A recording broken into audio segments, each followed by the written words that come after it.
చెప్పండి ఆయన గారు, ఏంటి ఈ బడ్జెట్ మీద చీల్చి చెండాడుతా అంటున్నాడు కేసీఆర్, మీ ప్రతిపక్ష నేత? కేసీఆర్ ఇంకా అధికారం పోయినా కూడా అధికారం ఉందనే ఇంకా ఆయన భ్రమలో ఉన్నట్టుండు. ఆయన ఒక మాట అన్నాడు, నా జీవితంలో ఆయన జీవితంలో కూడా మీడియా పాయింట్కి వస్తానుకున్న వ్యక్తి ఇవాళ మీడియా పాయింట్కి రప్పించాం కదా, రేపు ఖచ్చితంగా బోన్లో కూడా ఎక్కిస్తాం. 10 సంవత్సరాలు దాచుకుని సంపాదన మీద కూడా రేపు బోన్లో ఎక్కిసి ఖచ్చితంగా కడకడాల వెనుకకు పోవాల్సి వస్తుంది.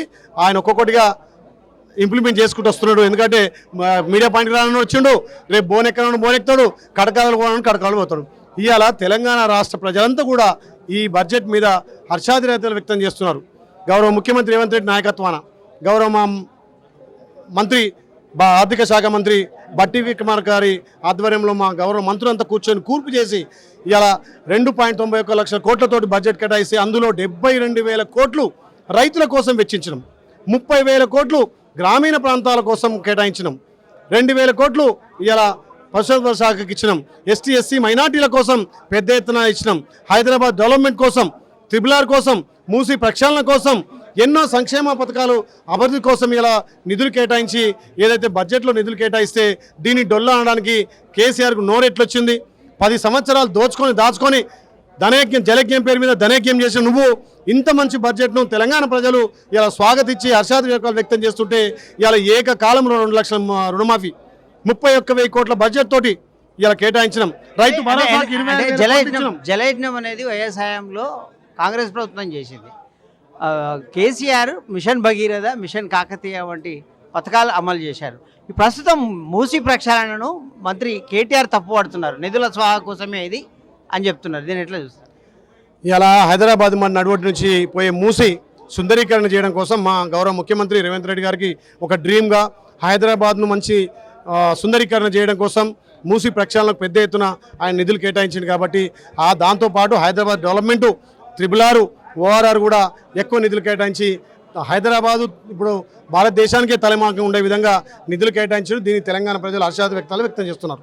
అలాగే ఇప్పుడు రేపటి నుంచి అంటే బీఆర్ఎస్ మీరు చీల్చి చెండాడతామని ఒక సంకేతాన్ని అంటే పంపింది కేసీఆర్ ఆధ్వర్యంలో. బడ్జెట్ మీద అధికార పక్షాన్ని నిలదీస్తామంటున్నారు. దానికి మీరు ఎట్లా అడ్డుకుంటారు? మీ వ్యూహాలేంటి? మీరు నిలదీసేది కేంద్రంలో మోడీ ప్రభుత్వం బడ్జెట్ మీద ఒక మాట మాట్లాడని అసమర్థులు మీరు. మేము తెలంగాణ తెచ్చినాం, మేము తెలంగాణలో సిపాయిలమన్న కేసీఆర్ మాజీ మంత్రులంతా ఎక్కడ పోయారు? తెలంగాణ కనీసం కేంద్ర బడ్జెట్లో తెలంగాణ ఊసేలేదు.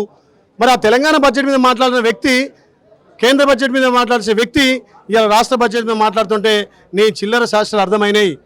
కేంద్రం నుంచి ₹1 తెలంగాణకు రాకపోతే మాట్లాడలేని దమ్ము ధైర్యం లేని ముఖ్యమంత్రి ఇలా రాష్ట్ర బడ్జెట్ ప్రజా సంక్షేమం కోసం పెట్టిన బడ్జెట్ రైతులకు పెద్దపీట వేసి ఇలా మహిళలకు పెద్దపీట వేసి గ్రామీణ ప్రాంతాలకు వేసి హైదరాబాద్ సుందరీకరణ మూసి ప్రక్షాళన కోసం చేసిన బడ్జెట్ సిగ్గుచేయడం చెప్తున్నా.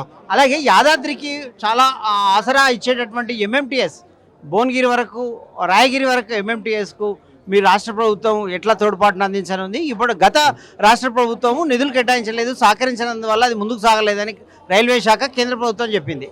ఇప్పుడు మీ ప్రతిపాదన ఎట్లా ఉండవు?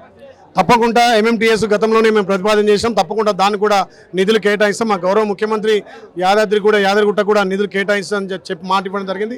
ఇప్పుడు రైతుల సంక్షేమం కోసం తెలంగాణలో గత 10 సంవత్సరాలుగా భ్రష్టు పట్టించిన పాలన ఒక్కొక్కటి గాడిన పెట్టుకుంటూ వాళ్ళు చేసిన అప్పులకు కూడా ఇంట్రెస్ట్లు కట్టుకుంటూ ఇలా ప్రజాపాలన గాడిలో పెట్టినటువంటి ముఖ్యమంత్రి అన్ని శాఖలకు నిధులు కేటాయించిండు.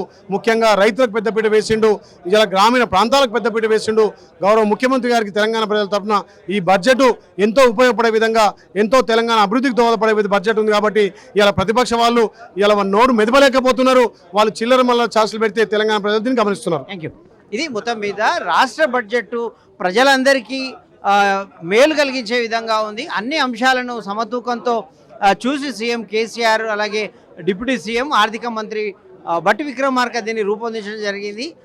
దీని విషయంలో మాట్లాడేందుకు సాకులు లేక, మాట్లాడే అవకాశం లేక అనవసరంగా దీన్ని ఏం లేదు అనుకుంటా అవాకులు చవాకులు మాట్లాడడం అనేది ప్రతిపక్ష నేత కేసీఆర్కు తగదు అని చెప్తున్నారు. అలాగే ఎంఎంటీఎస్ గత ప్రభుత్వం నిర్లక్ష్యం చేసినటువంటి రాయగిరి వరకు ఎంఎంటీఎస్ భువనగిరి రాయగిరి వరకు ఎంఎంటీఎస్ ప్రాజెక్టును కూడా చేపట్టనున్నట్లు చెప్తున్నారు. అలాగే మూసీ సుందరీకరణ కావచ్చు, రీజనల్ రింగ్ రోడ్ కావచ్చు, వీటన్నిటికీ పెద్దపీట వేస్తూ నగర అభివృద్ధితో పాటు గ్రేటర్ హైదరాబాద్ అభివృద్ధితో పాటు రాష్ట్రాన్ని అంతటినీ అభివృద్ధి పదంలో తీసుకెళ్లే విధంగా మా బడ్జెట్ ఉంది.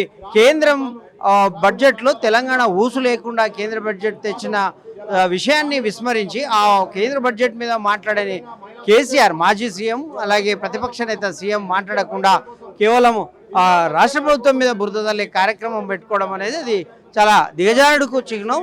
గతంలో ఒక్కొక్కటిగా ఏదైతే మీడియా పాయింట్కు రానన్న వ్యక్తి, అసెంబ్లీకి రానన్న వ్యక్తి, అలాగే ఒక్కొక్కటిగా ఆయన రాని పరిస్థితి ఏర్పడుతుంది. రేపు బోన్ కూడా ఎక్కక తప్పదని చెప్తున్నారు. వీడియో జర్నలిస్ట్ మాధవ్తో శ్రీనివాస్, టెలివిజన్ హైదరాబాద్, ఓటు స్టూడియో.